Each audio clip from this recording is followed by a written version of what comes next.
आपल्या आजूबाजूच्या परिसरातील ताज्या घडामोडींसाठी सबस्क्राईब करा आमचे चॅनेल स्टार सिटी वन आणि बेल आयकॉन प्रेस करायला विसरू नका।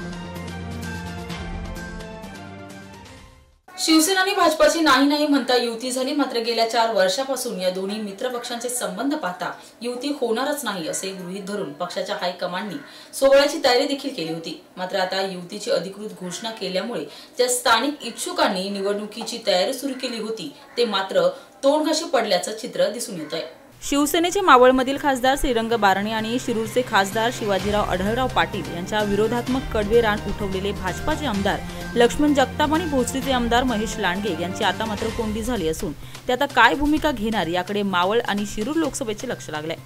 बारणे आणि जगताप यांची राजकीय वैर सर्वांनाच परिचित आहे। बारणे यांना पाडण्यासाठी वाटेल ते करण्याची तयारी जगतापांची आहे असे बोललं जात आहे। त्यामुळेच विकास कामांच्या उद्घाटनाप्रसंगी शहरात आलेले केंद्रीय मंत्री नितीन गडकरी यांना देखील जगताप यांच्या समर्थक पदाधिकाऱ्यांनी बारणे जर उमेदवार असतील तर आम्ही प्रचार करणार नाही या संबंधीचे निवेदन दिले होते। तर दुसरीकडे भोसरीचे आमदार महेश लांडगे यांनी आमदार झाल्यापासूनच शिरूरचे खासदार आढळराव पाटील यांच्या विरोधात रान उठवून मी खासदारकी लढवणारच असे सांगितले होते।